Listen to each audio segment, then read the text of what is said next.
안녕하세요. 오늘은 좀 흥미로운 질문에서 시작해볼까 합니다.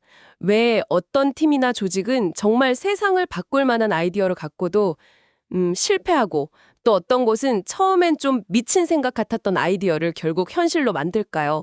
오늘 이 질문의 답을 찾기 위해서 당신께서 공유해주신 사피 바칼의 룬샷, 이 책의 발췌본을 중심으로 깊이 파고들어 보겠습니다. 혁신 이면의 어떤 과학적 원리랄까 그런 것과 또 매혹적인 역사 이야기들을 통해서요. 당신이 룬샷, 그러니까 이 세상을 바꾸는 아이디어를 어떻게 보고 또 어떻게 키워나갈 수 있을지 좀 새로운 시각을 얻는 게 오늘 저희 목표입니다. 자, 한번 시작해볼까요? 이 책에서 계속 나오는 핵심 단어가 바로 룬샷이죠. 처음에는 이게 뭐냐 좀 무시당하거나 심지어 비웃음까지 사지만 결국에는 세상을 바꿀 잠재력을 가진 그런 아이디어예요. 그 반대편엔 프랜차이즈가 있고요. 이건 좀 다르죠. 네, 맞아요. 프랜차이즈는 이미 성공한 제품이나 서비스를 조금씩 개선해 나가는 거죠. 훨씬 예측 가능하고 안정적이고요. 반면에 룬샷은 본질적으로 불확실성이 엄청 높습니다. 성공보다는 사실 실패 확률이 훨씬 높고 결과가 어떻게 될지 아무도 모르는 거죠. 그렇죠. 그러니까 대부분 조직 입장에서는 당연히 안정적인 프랜차이즈의 자원을 더 쓰게 돼요. 당장 돈이 되고 관리하기도 쉽잖아요. 룬샷은 뭐랄까 당장 성과도 안 보이고 성공 가능성도 낮아 보이니까 좀 홀대받기 딱 좋죠. 예측 불가능하다는 점 때문에요. 저자 사피 바칼 이력이 좀 독특하잖아요. 물리학 박사인데 또 바이오테크 창업가로 성공도 했고요. 네, 그래서 이 책이 더 흥미로운 것 같아요. 조직의 혁신 문제를 그냥 문화가 중요해 이런 게 아니라 물리학자의 시선으로 좀 더 근본적인 원리로 풀어내거든요. 액체 상태의 물이 영하 0도라는 딱 그 임계점에서 갑자기 얼음, 고체로 변하는 현상이잖아요. 이것처럼 조직의 행동 변화도 무슨 문화 캠페인 같은 걸로 조금씩 바뀌는 게 아니라 조직의 구조, 그러니까 시스템의 어떤 작은 변화가 임계점을 넘으면 갑자기 확 바뀔 수 있다는 거예요. 와, 그건 정말 생각지 못한 접근인데요. 그렇죠. 그래서 막 혁신 문화 만듭시다 이런 구호보다는 구조적인 변화가 훨씬 강력할 수 있다는 주장이에요. 물리학자 필립 앤더슨이 말한 많으면 달라진다, more is different처럼요. 개별 요소만 봐서는 알 수 없는 그 집단 전체에 어떤 동역학이 있다는 거죠. 특정 조건을 넘으면 완전히 다른 상태가 된다는. 시스템의 작은 변화가 조직 전체를 바꾼다. 정말 흥미롭네요. 그럼 이걸 실제로 혁신 시스템을 만드는데 어떻게 적용했을까요? 책에 보면 2차 세계대전 때 버니바부시 이야기 나오잖아요. OSRD. 네, 과학연구개발국 OSRD. 그 사례가 아주 대표적이죠. 레이더나 페니실린 같은 발명들이 정말 단기간에 쏟아져 나왔으니까요. 연합군 승리에 크게 기여했고요. 부시의 성공 비결이 바로 이 상전이 개념을 조직 운영에 기가 막히게 적용한 거라고 볼 수 있어요. 핵심 원칙은 두 가지입니다. 첫 번째는 상분리예요. 상분리요? 물이랑 기름처럼요? 네, 정확해요. 아주 획기적인 아이디어, 즉 룬샷을 연구하는 팀, 책에서는 예술가라고 부르죠. 이 그룹하고 기존 시스템을 운영하고 실제 전투를 수행하는 군대, 즉 병사 그룹을 의도적으로 분리시킨 거예요. 그냥 물리적으로 떨어뜨려 놓은 게 아니라 각 그룹의 목표, 보상 체계, 운영 방식을 완전히 다르게 설계했어요. 예술가들한테는 최대한의 자율성과 실패할 자유를 주고 병사들한테는 엄격한 규율과 효율성을 강조한 거죠. 근데 그렇게 딱 분리해 놓으면 서로 너무 동떨어지거나 심지어 좀 대립할 수도 있지 않을까요? 예술가들이 만든 거 병사들이 안 쓴다고 하거나. 아, 네. 아주 중요한 포인트입니다. 그래서 두 번째 원칙이 꼭 필요해요. 바로 동적 평형, 다이내믹 이퀴리브리엄입니다. 부시는 분리된 두 그룹, 예술가와 병사가 단절되지 않도록 그 사이에 계속 다리를 놨어요. 끊임없이 소통하고 상호작용하도록 만든 거죠.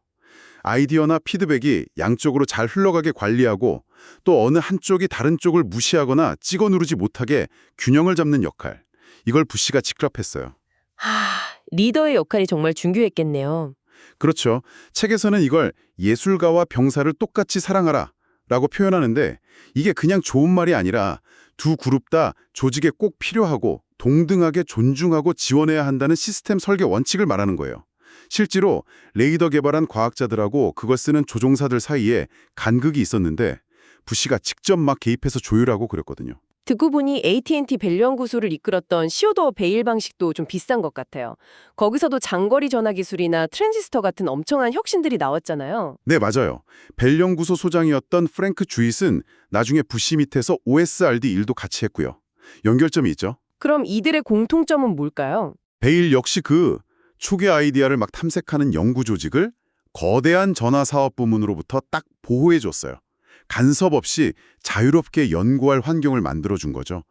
부시나 베일이나 공통적으로 혁신이라는 게 수많은 실패 속에서 어떨 땐 정말 예상치 못한 행운으로 탄생한다는 걸 깊이 이해하고 있었던 것 같아요. 그래서 이 사람들이 집중한 건 어떤 특정 천재를 찾거나 운에 기대는 게 아니었어요. 오히려 그런 천재성이나 우연이 서로 시너지를 낼 수 있는 환경, 그러니까 시스템을 정교하게 설계하는 데 힘썼다는 거죠. 아, 행운은 설계의 흔적이다 라는 말, 그거군요. 네, 바로 그겁니다. Luck is the residue of design. 결국 예측 불가능한 걸 다루려면 잘 설계된 시스템이 답이라는 거죠. 더 큰 그림에서 보면요. 자, 그럼 이제 좀 더 구체적인 인물 이야기로 들어가 볼까요?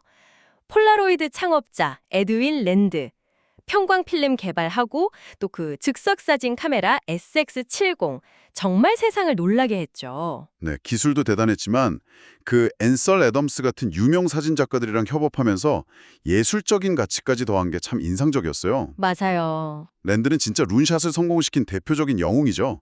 특히 주목할 만한 능력이 실패 속에서 진짜 가치를 알아보는 눈. 책에서는 이걸 가짜 실패, false fail을 간파한다고 표현하죠. 가짜 실패요? 네. 예를 들어 19세기에 발견됐는데 너무 잘 부서져서 이거 못 쓰겠다 했던 헤라파타이트라는 평관 결정이 있었어요. 근데 랜드는 그 잠재력을 알아보고 이걸 안정적인 필름 형태로 만들어낸 거죠. 또 3D 영화 기술 연구하다가 군에서 필요하다고 하니까 정찰 사진 분석하는 입체경으로 바꿔서 활용하기도 하고요. 원래 의도와 달라도 가치를 발견하고 확장하는 유연성이 있었던 거예요. 근데 그렇게 혁신적이던 랜드랑 폴라로이드도 결국엔 좀 힘들어졌잖아요. 야심작이었던 직성 영화 시스템 폴라비전은 시장에서 외면당했고 결정적으로 디지털 카메라라는 거대한 흐름에 제대로 대응하지 못했고요. 그렇죠. 근데 여기서 진짜 아이러니한 게 랜드 본인은 훨씬 전부터 미 정부의 디지털 정찰 위성 기술이 중요하다고 엄청나게 주장했다는 거예요. 디지털의 힘을 몰랐던 게 아니라는 거죠. 네, 바로 그 지점입니다. 저자가 이걸 모세의 함정이라고 불러요. 모세의 함정. 네, 어떤 한 가지 유형의 룬샷, 예를 들어 랜드처럼 혁신적인 제품, P타입 룬샷으로 크게 성공한 리더가 있잖아요. 그 리더가 과거 자기 성공 방식에 너무 집착한 나머지 다른 유형의 룬샷, 예를 들면 비즈니스 모델이나 전략 자체를 바꾸는 전략형 룬샷, S타입의 필요성을 간과하거나 시대 변화에 맞춰서 시스템 전체를 바꿔야 할 때 그걸 놓치는 현상을 말해요. 아, 그러니까 랜드는 제품형 룬샷의 대가였지만 아날로그에서 디지털로 넘어가는 그런 큰 판의 변화, 즉 전략형 룬샷이 필요할 때는 과거 성공에 갇혀버렸다는 거군요. 정확합니다. 성공 경험이 강렬할수록 지금 잘 되는데 이걸 왜 바꿔? 이렇게 생각하기 쉽거든요. 이게 결국 어떻게 하면 성공의 함정에 빠지지 않고 계속 혁신 시스템을 유지할 수 있을까 하는 아주 중요한 질문을 던져주는 거죠. 과거의 성공이 오히려 미래를 막을 수도 있다. 참 무서운 경고네요. 책에서는 이런 함정을 피하고 룬샷을 계속 키워내기 위한 원칙들도 이야기하는데요. 실패를 제대로 수사하라는 조언이 딱 떠오르네요. 아, 네. 그 스타틴 개발 사례 말씀이시죠? 네, 일본 과학자 엔도 아키라. 초기 쥐실험 결과는 완전 실패처럼 보였는데 연구팀이 포기 안 하고 왜 실패했는지 막 파고들었잖아요. 그렇죠. 그래서 결국 그게 가짜 실패였다는 걸 밝혀내고 신약 개발에 성공했죠. 이게 시사하는 바가 커요. 실패했을 때 그냥 아이디어가 별로였네 하고 끝내는 게 아니라 실패의 진짜 원인이 뭔지 깊게 파고드는 태도가 중요하다는 거죠. 아이디어 자체 문제인지, 실험 설계가 잘못됐는지, 시장 테스트 방식이 문제였는지, 아니면 그냥 시기가 너무 빨랐던 건지 이런 걸 면밀히 봐야 한다는 겁니다. 그냥 결과만 보고 포기하면 안 되는 거군요. 네, 스타틴 개발 초기에 포기했던 다른 제약회사들처럼 엄청난 기회를 날릴 수도 있으니까요. 실패 수사, 이거 정말 룬샷 다룰 때 필수 과정입니다. 또 리더 역할에 대한 비유도 인상 깊었어요. 모든 걸 예측하고 통제하는 체스 마스터가 아니라 좋은 결과가 나올 환경을 만드는 정원사가 되어야 한다는 거요. 네, 결과주의 사고가 아니라 시스템 사고를 해야 한다는 거죠. 맞아요. 정원사가 씨앗 하나하나 언제 어떻게 꽃 피울지 정확히 통제할 순 없잖아요. 하지만 좋은 흙을 만들고 햇빛 잘 들게 하고 물 주고 잡초 뽑아주고 이렇게 환경을 잘 가꿔주면 예쁜 꽃이 필 확률이 훨씬 높아지죠. 그렇죠. 리더 역할도 마찬가지라는 거예요. 개별 프로젝트 성공 실패에 일일이 막 개입하고 지시하는 게 아니라 좋은 아이디어, 즉 룬샷이 자유롭게 나오고 실험되고 또 실패로부터 배우면서 클 수 있는 그런 시스템과 구조를 만들고 가꾸는 데 집중해야 한다는 의미입니다. 결과에 집착하기보다는 시스템 자체를 건강하게 만드는 거죠. 조직 규모가 커지면 혁신 동력이 약해진다는 분석도 있었어요. 그 마법의 숫자 150, 덤바의 수. 아, 네. 그것도 아주 흥미로운 부분이죠. 인류학자 로빈 덤바가 말한 건데 한 사람이 안정적인 사회관계를 맺을 수 있는 최대 인원이 대략 150명 정도라는 거잖아요. 조직 규모가 이 숫자를 넘어서면 구성원들의 주된 관심사가 좀 바뀐다는 거예요. 프로젝트 자체의 성공, 책에서는 이걸 지분이라고 표현하는데 여기서 조직 내 자기 위치나 승진, 즉 지위로 관심이 옮겨가는 경향이 뚜렷해진다는 분석입니다. 이것도 어떻게 보면 일종의 상전이 현상이네요. 맞습니다. 소규모 팀일 때는 다 같이 으쌰으쌰하면서 프로젝트 성공에 매달리는데 조직이 커지고 계층 구조가 복잡해지면 점점 이제 사내 정치나 관료주의 같은 게 중요해지기 시작하잖아요. 그때 무게중심이 지분에서 지위로 이동하는 상전이가 일어난다는 거죠. 저자는 이 임계점, 그러니까 룬샷을 키울 수 있는 최대 조직 규모, M에 영향을 미치는 요인으로 세 가지를 들고 공식 M equal S 곱하기 F제곱 곱하기 G로 개념화했어요. 복잡하게 수식을 다 이해할 필요는 없고요. 네, 개념만 알면 되겠죠? SFG가 뭐였죠? S는 승진했을 때 보상이 얼마나 늘어나는지, equity fraction. F는 조직 적합도, 그러니까 실력 위주로 평가받고 역량을 발휘할 수 있는 환경, organizational fitness. G는 관리 범위, 한 관리자가 몇 명이나 직접 관리하냐는 거예요. 이 변수들이 어떻게 작용하는지 이해하는 게 중요해요. 예를 들어 관리 범위가 너무 좁으면 관리자가 너무 간섭하니까 창의성이 죽겠죠? 아, 그렇죠. 또 승진 보상이 너무 크면 다들 일 자체보다 승진에만 목맬 수 있고요. 반대로 실력 위주 환경이 잘 돼 있으면 조직이 좀 커져도 혁신 동력을 유지하는 데 도움이 되고요. 결국 리더는 이런 구조적인 변수들을 잘 조절해서 조직의 무게중심이 지위가 아니라 지분에 머물도록, 즉 혁신의 친화적인 환경을 계속 유지해야 한다는 겁니다. 자, 오늘 우리가 쭉 살펴본 내용들을 한번 정리해보면요. 세상을 바꿀 잠재력을 가진 룬샷이라는 건 그 시작이 굉장히 약하고 종종 오해받거나 무시당하기 쉽다는 걸 알 수 있었죠. 이런 룬샷을 잘 키워내려면 그냥 번뜩이는 아이디어를 기다리기만 해선 안 되고요. 버니바부시나 시오도어 베일 사례처럼 상분리를 통해서 룬샷을 보호하고 키우는 동시에 동적 평형으로 기존의 안정적인 프랜차이즈와 건강한 긴장관계, 또 협력을 유지하는 섬세한 시스템 설계가 필요하다는 겁니다. 네, 시스템 설계. 그리고 에드윈 랜드 이야기는 성공한 리더조차 모세의 함정에 빠져서 과거 성공에 갇힐 수 있다는 걸 보여줬고요.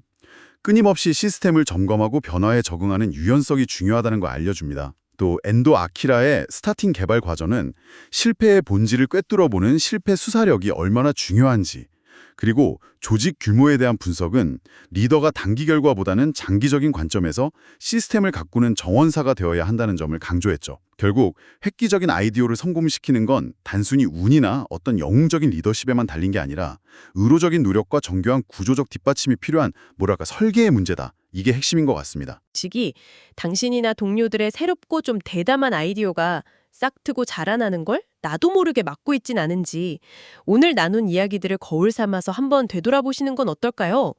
오늘 저희와 함께 이 흥미로운 탐구 함께 해주셔서 정말 감사합니다. 다음에도 더 깊이 있는 통찰을 나눌 수 있는 좋은 자료로 다시 찾아뵙겠습니다.